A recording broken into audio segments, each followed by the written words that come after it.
Hi guys, it's Chris here. I just want to go through a technique that you can use for placing your stop loss in a trending market. Um, so yeah, obviously, first of all, we all know about our ABCs and finding higher highs and higher lows and getting the trend, etc. And then, yeah, you'd obviously want to place your Fibonacci and go through all the things that you were taught on the course. But yeah, so basically, as and when you find a decent trade setup and you want to enter a trade, then you're obviously one of the things you're going to need to know is where to put your stop loss. So if we look at this particular trade here, for example, we can call this A, and then call this B. And then we obviously would want to get in on the C.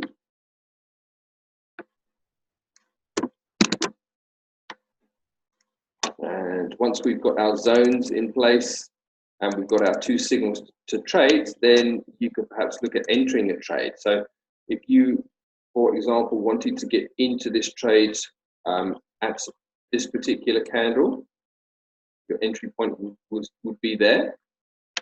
Now, one of the ways that you can determine a stop loss is to measure the points from A until your entry point. So you can do that. Just get rid of this Fibonacci quickly. Okay, so you can do that by getting your crosshair tool and measuring from point A through to the point where you enter the trade. So I've got here 128 pips. So that's the total distance. And what we do is we actually take 40% of that distance. So we take the number 128, get a little calculator.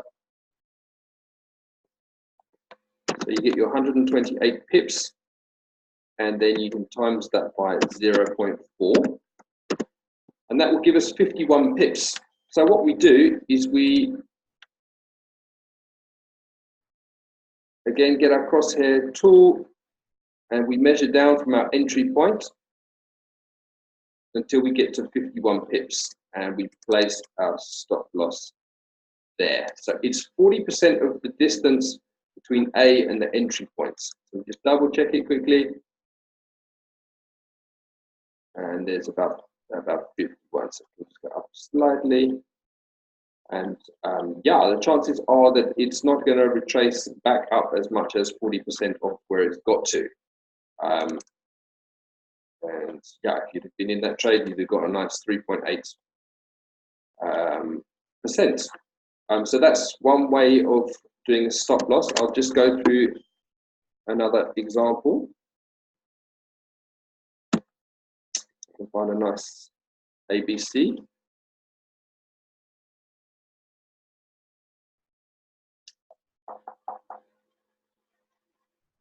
Okay, so here's one.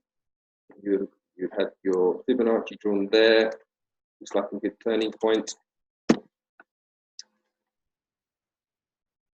So if that is your A, this is your B, and obviously, you will have your zone set out, and you're going to be following the Forex varsity rules. But ultimately, you're going to want to enter in on the C. So say, for example, you chose to enter in on the close of this candle, which would be this point. Then you would want to measure from A until your entry point. So you get your little crosshair tool and you measure from the top of A right down to your entry point, which is on this occasion 203 pips. Get your calculator. 203 times 0.4 equals 81. So we do our stop loss 81 pips above our entry points. We take our little crosshair tool and we go up 81.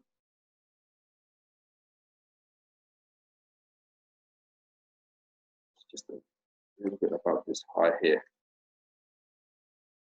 And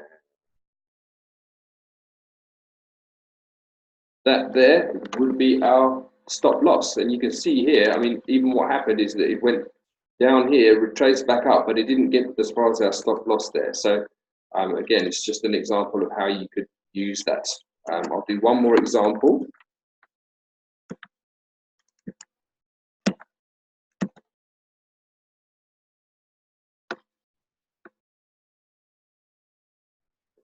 Decent.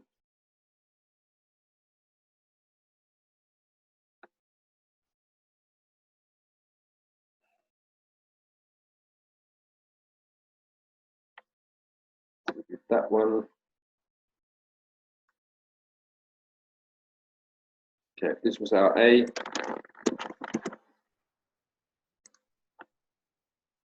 This was our B.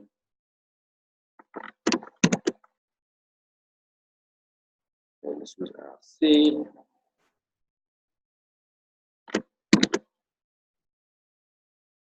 Okay, if for example we entered in, this works very well as a, even if you entered in on trades like late, for example, even if it was this candle that gave you the signal, then what you would do again is you would just get your crosshair tool from A right through to your entry points, which is 209 pips. Get your calculator, 209 times 0.4, it's 83.6, call it 84 pips. And then you take your crosshair and you do your stop loss 84 pips above, which is about there. Again. Perfect.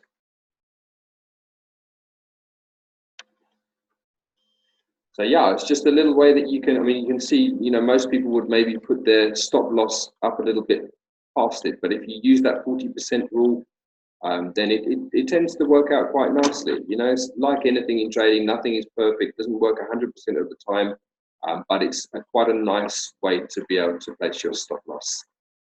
But if there's any questions, then pop onto the chat room, give me a call, drop me an email, come in and see me, and I'll explain it in more detail for you. Thanks.